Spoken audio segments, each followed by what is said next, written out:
Dolorosa by Molly Rose Quinn. Molly Rose Quinn is an American poet raised in Memphis, Tennessee. From the age of 10 until college, she attended a Christian all-girls school, where she was required to attend a church service every morning in school.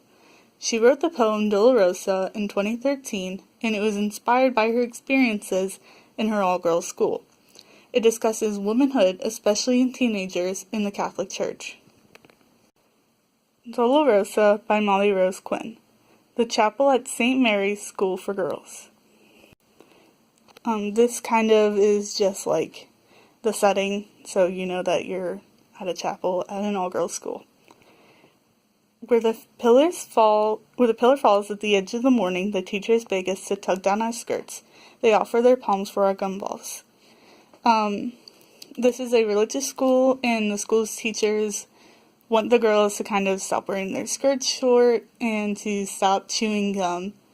And where the pillar falls at the edge of the morning refers to the fact that this is a service at the beginning of the morning during school. And your God is here to say that beauty is easy like cutting teeth. So this kind of refers to that beauty is hard and painful.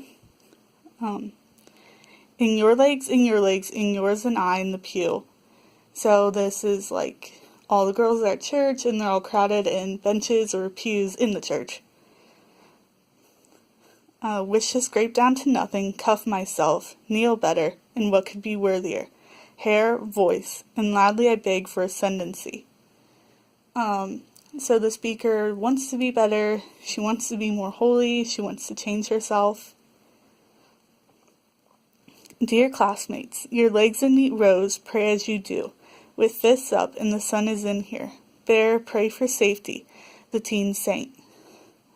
Her classmates are sitting nicely in church, praying, and the sun is shining through. They pray for safety from the teen saint, which I think refers to the Virgin Mary. She is the girl to win it all for. I beg my Mariology as she sets the way. So, Mariology is the study of the Virgin Mary, and this poem is kind of saying she goes to the study of the Virgin Mary to kind of set the way for her.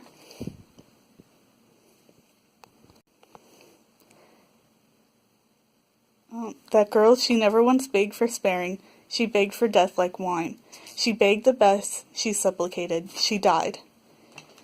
So, Mary begged for death rather than to live, and she begged the best, so death gave in and she died.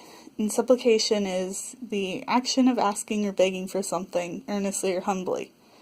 So it's kind of saying that she asked so earnestly and so humbly that death, gave in. This dying begs for me, I give it such pleasure. So, I think maybe she, wants to die?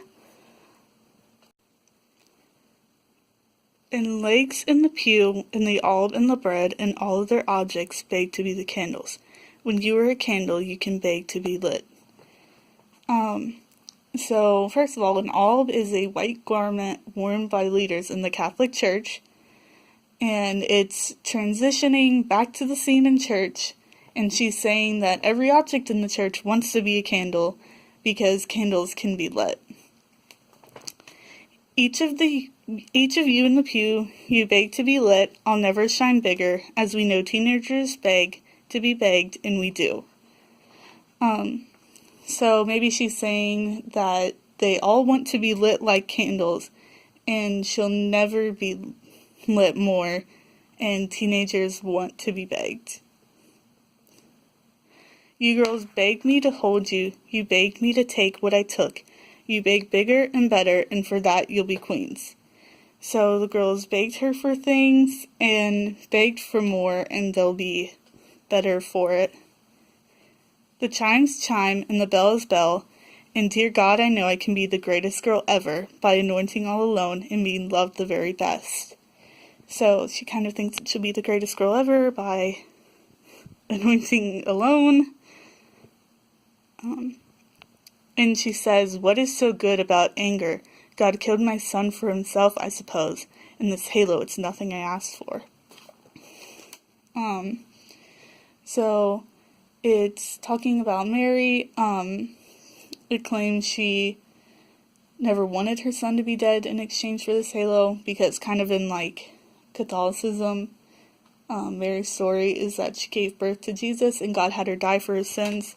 So it's kind of saying that Mary never wanted that. She never wanted her son to die. Yeah. And of course she'll be lying, and your legs and your legs and yours tan and the best thing all year. So it's just kind of going back to the image of all the girls in the chapel to like end the poem. The theme of the poem is that teenage rebellion still exists within the confines of religious tradition. The poem is written in free verse and it has no punctuation except for a period at the end. This creates a stream of consciousness style. This connects to the theme of teenage rebellion because it makes the poem seem like it's a confession that she's giving for her rebellion. The poem frequently repeats the word beg. This gives an emphasis that the teenage girls want to be free, and they want to rebel, so they're constantly begging. Like they're begging for freedom, they're begging for rebellion. The poem uses the image of the girls in the chapel as candles that want to be lit in lines 16 and 17. This is another symbol of the girls' desire for rebellion in the strict religious setting. The poem uses Mary as a symbol of womanhood and the suffering women face. In Catholicism, Mary carried the Son of God and gave him up for his sins. The poem implies in lines 10 through 13 and lines 24 through 26 that Mary suffered greatly and she is a guide for teenage girls in their rebellion. The title Dolorosa refers to a 13th century hymn about the suffering of Mary during the crucifixion of Jesus. The title of that hymn is Stabat Mater Dolorosa, which translates to The Mother Stood Weeping. The title is significant because the poem is about the suffering of womanhood in teenage rebellion, and Mary is a symbol used throughout the poem.